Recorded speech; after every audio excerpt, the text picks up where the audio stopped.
Hello, good morning, dears. I felt this inner calling to speak about Tantra. So, Tantra is very precious to me, and I went through different phases of Tantra and different phases also of being acknowledged for the work with Tantra and being questioned. I know out there is lots of opinions about Tantra and very little knowledge.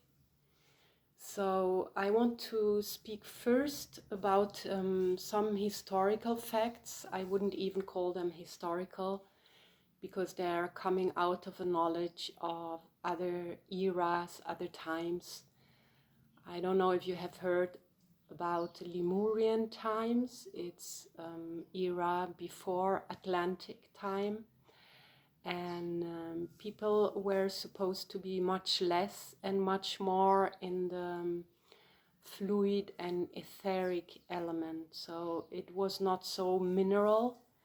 There was not so much strong formation, material formation.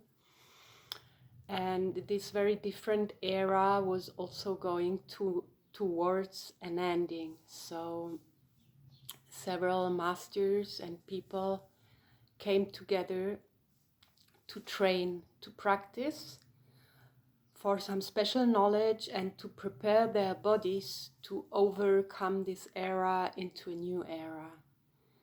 So they knew there would be extreme changes for their physics and their psyche, and they started to train, and this is called like the first tantric group.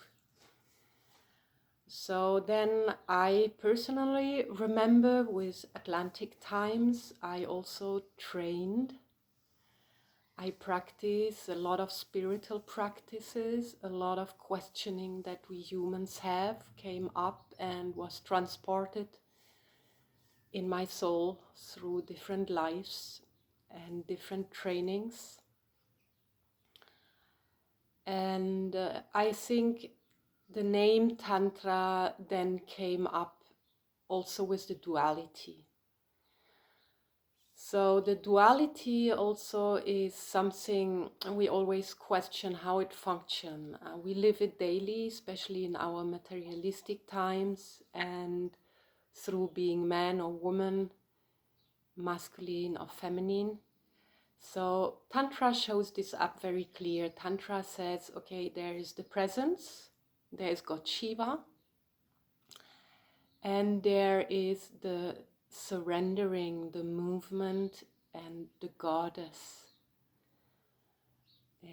So there's different goddess. I like the goddess Kali, which is a mother that works with the fire, the capacity to destroy and recreate. So it's also the cyclic aspect we have in life and death, and the things that are newborn. And what we feel with that aspect is that is always in movement. It's very alive. So in Tantra, this aspect is all what is manifested. One is the big stillness, and one is what is all manifested. So personally, it helped me a lot to be in the calmness, in the presence, to give support also to whatever is happening, but out of my quietness, out of my stillness. So I learned in Tantra to cultivate this quiet place where pure awareness can be. And on the other side, Tantra helped me to acknowledge that life is emotion, that life is destruction, that life is movement. I know there's lots of women that feel very intense and sometimes overwhelmed, maybe also men that say it's a roller coaster. It's all a roller coaster. It's just pure life. It's just like it has to be, because life is abundant. Life is giving us, our head, our mind is giving us constantly new ideas, Um, there are so different shades of everything and qualities. So in Tantra, we acknowledge all this, and we see it also as sacred. It's holy, it's coming from the holy female goddess, from the mother god. And we can always go back to this stillness, to this awareness. So we have two elements and we move with them, in between them. And for me, the heart is uniting this. The heart, in the stillness of the heart, is the source of love. So for me, also, Tantra seems to be the wisdom, the reconnection of the extremities, the, the two opposites that find a useful um, useful activity. They unite, they push, they extend, they destroy, and this all comes towards us, to our center, to have experiences. So the other thing of Tantra is to get really into touch with emotions and feelings, to get into touch with the energies, with the sexual energy, the life force energy. So some people, they name energies and give name to energies. They even say the feminine energy and the masculine energy. For me, energy is generally something that takes form, that takes qualities that we can name. So to be aware of your own emotions and to get really in intimacy with yourself, that's also Tantra. And most of the Tantra schools that I approve, they do that. They say, okay, just be honest with yourself, what is going on. And they try to get a detail from all the things that are going on inside of a person. So this is very precious also because it develops so much compassion and so much understanding for humans. So in Tantra, we try to unite also the masculine and the feminine, or the women with the man. Tantra is meant to overcome difficult times, to overcome wars, anger, inside and outside.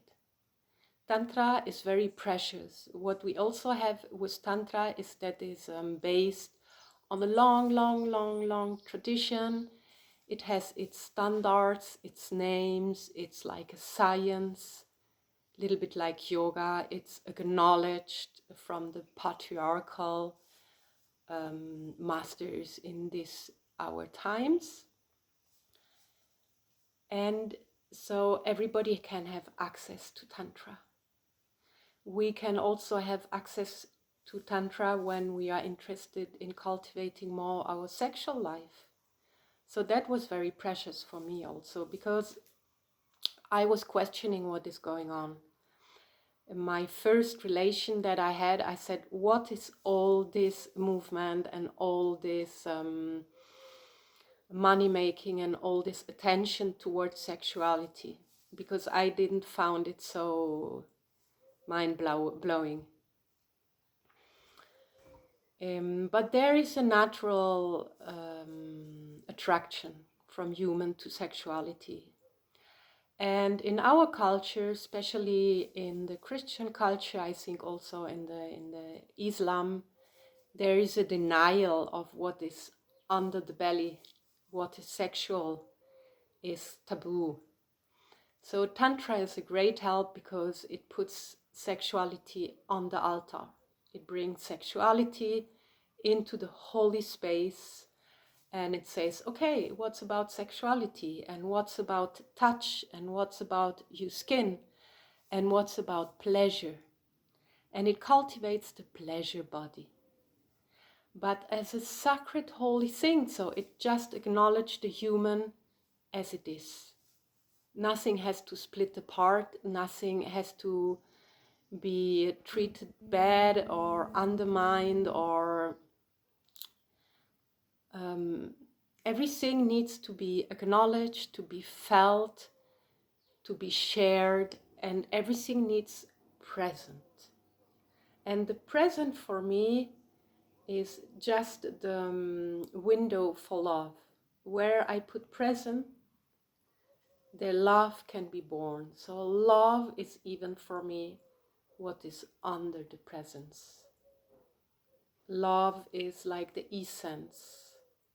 For me, that's the life's essence, love. So I don't know how much we will develop Tantra, because it's also up to our understanding what Tantra is. And for me, when I started to read about Tantra in the first books, it was especially about the breathing and sexuality. And it gives me so much strength and autonomy. And I gained this feeling of wholeness. And I think it's very important also for people that have dependencies, that have not such a good access to the self-value, the self-love, to women that are not so much in contact with what they feel and what is going on in their vagina, in their uterus, in their female psyche. Why they are so addicted to want man, why they're so in need of having a couple or a lover. Tantra helps us to connect with the man and the lovers, or the women and the lovers, but also it connects ourself with this inner lover, with this immanent love and the immanent loving fluid that nourishes us. So it opens also our heart and our cells and our wisdom. Tantra is meant to train, Tantra is meant to practice. It also is very similar to constellation. I don't know if you have known about constellation, but constellation means you get out of your role, or you see yourself from a different aspect, and it brings you into a neutrality, so you can change your personality. So Tantra helps us to change our personality and invites us always to be very truthful and very precise about the emotions and the feelings. So for me, Tantra is a very, very precious way which will help the modern human. It's coming out of the love to unite. It's coming out of the need to be entire, to be whole, to be accepted, and to understand why we are split in two, why the things are in duality, to help us understand who we are and what we need. So thank you to the way of Tantra, which is one of my big loves in this life.